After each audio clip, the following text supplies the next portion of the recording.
안녕하세요, 여러분. 세상의 거대한 고래가 어디로 향하는지 그 곁에서 먼저 방향을 읽는 파일럿핏입니다. 안녕하세요. 오늘 저희가 한번 깊이 파헤쳐 볼 주제는요. 바로 구글의 최신 양자 컴퓨터 칩 윌로우입니다. 네, 이 윌로우 칩 관련해서 여러 기사나 발표들이 있었죠. 맞습니다. 그래서 이걸 바탕으로 이 기술이 기존하고 뭐가 다른지, 또 상용화는 어느 정도 가까워졌는지, 그리고 이게 여러분께 어떤 의미가 있을지 좀 살펴보려고 합니다. 네, 흥미로운 주제입니다. 시작부터 좀 놀라운 얘기가 나왔어요. 그 윌로우 칩이 5분 만에 푼 문제를 지금 제일 빠르다는 슈퍼컴퓨터로는 무려 1경년이 걸린다. 아, 그 얘기요. 네, 1 뒤에 0이 25개죠. 그렇죠. 1경년. 이게 도대체 무슨 소린가 싶은데, 자, 그럼 이 윌로우 칩, 이게 구체적으로 어떤 건가요? 네, 일단 윌로우는 큐비트, 그러니까 양자 비트가 105개 들어있는 칩입니다. 105개요. 네.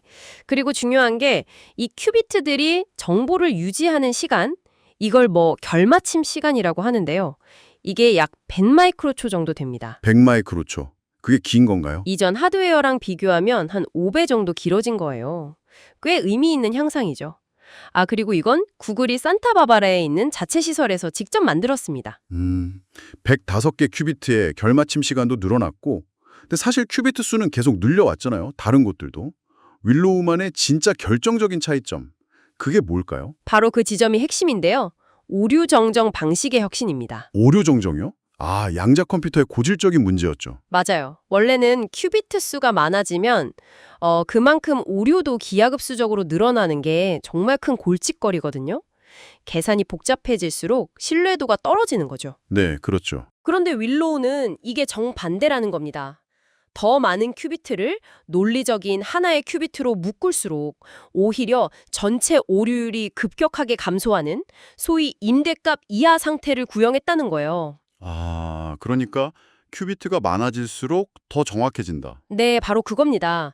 이게 거의 30년 가까이 연구자들이 매달려온 정말 어려운 문제였는데 이걸 해결했다는 게 아주 중요합니다. 와, 이건 정말 뭐랄까 패러다임 전환 같은 느낌인데요. 그렇다고 볼 수 있죠. 그리고 또 하나 중요한 게 계산하는 도중에 실시간으로 오류를 계속 잡아내고 수정하는 데 성공했다는 거예요. 실시간으로요? 네, 계산이 다 끝나기도 전에 오류가 막 쌓여서 결과가 엉망이 되는 걸 막을 수 있게 된 거죠. 특히 초전도 큐비트 시스템에서는 이게 거의 최초의 성공적인 시연 사례 중 하나로 꼽힙니다. 이게 되어야 진짜 쓸만한 대규모 양자 컴퓨터로 갈 수 있는 기반이 마련되는 거고요. 오류를 그렇게 효과적으로 제어한다면 아까 그 엄청난 성능 이야기 5분 대 1경련 그게 이제 좀 이해가 되기 시작하는데요. 그건 어떻게 나온 수치인가요? 아, 그 비교요? 그건 무작위 회로 샘플링, 영어로는 RCS라고 부르는 특정 벤치마크 테스트 결과입니다. RCS요? 네, 이건 뭐냐면 고전 컴퓨터로는 시뮬레이션 하기가 극도로 어려운 아주 복잡하고 무작위적인 양자 연산을 수행시켜서 그 속도를 재는 거예요. 아하. 그래서 이 특정 연산을 현재 슈퍼컴퓨터로 하려고 하면 계산량이 너무 폭발적으로 늘어나서 추산하기로는 1경년 정도 걸릴 거다 이렇게 보는 거죠. 근데 사실 2019년에 구글이 양자 우위 처음 주장했을 때도 이 RCS 방식을 썼었잖아요. 그때 나중에 고전 컴퓨터 최적화로 좀 반박되기도 했었는데 이번엔 좀 다른가요? 네, 구글 주장은 이번 윌로우 칩으로는 그 격차가 이전보다 훨씬 더 벌어졌다는 겁니다. 양자 프로세서 성능이 고전 컴퓨터 시뮬레이션을 훨씬 더 압도하게 됐다는 거죠. 물론 여전히 이 특정 벤치마크가 실제 세상에 유용한 문제를 푸는 능력과 바로 직결되는지는 좀 논란의 여지는 있습니다. 그렇군요. 특정 테스트에서는 압도적이지만 실제 쓸모있는 문제 해결 능력과는 좀 거리가 있을 수 있다. 자, 그러면 이제 가장 궁금한 거, 상용화 가능성, 그리고 파급 효과는 어느 정도로 봐야 할까요? 당장 우리 삶이 바뀌는 건가요? 그건 아직 좀 기다려야 합니다. 솔직히 말해서요. 아, 역시 그런가요? 네, 윌로우는 아직 실험 단계에 가깝고요. 신약 개발이라든지 그런 복잡한 실제 문제를 풀 수 있는 범용 양자 컴퓨터가 나오려면 글쎄요, 수년은 더 걸릴 겁니다. 구글 내부에서도 상업적인 응용은 아마 2020년대 말 이전에는 어렵지 않겠냐 이렇게 보고 있어요. 20년대 말, 아직 시간이 좀 남았네요. 네, 그래서 구글의 다음 목표는 일단 유용하면서도 고전 컴퓨터를 넘어서는 첫 번째 계산 사례를 찾아내는 것, 바로 그겁니다. 실용적인 문제 중에서 기존 컴퓨터로는 도저히 풀 수 없는 그런 문제를 양자 컴퓨터로 풀어내는 첫 사례를 만드는 게 중요하겠죠. 그래도 그 잠재력 자체는 엄청나다고 봐야겠죠. 어떤 분야들을 기대해 볼 수 있을까요? 그럼요. 잠재력은 정말 크죠. 늘 언급되는 분야들이 있잖아요. 예를 들면 신약 개발이나 새로운 소재 개발 속도를 엄청나게 높인다거나 네, 신약 개발. 더 효율적인 배터리 설계, 아니면 핵융합 에너지 연구를 돕는다거나 또 복잡한 양자 시스템 자체를 시뮬레이션하는 것들. 이런 과학기술 분야에서 큰 역할을 할 수 있을 걸로 기대하고요. 더 나아가서는 AI 개발을 지원할 수도 있다는 얘기도 나옵니다. 정말 다양하네요. 근데 동시에 좀 걱정되는 부분도 있지 않나요? 암호 해독 같은 거요? 아, 맞아요. 그게 양날의 검이죠.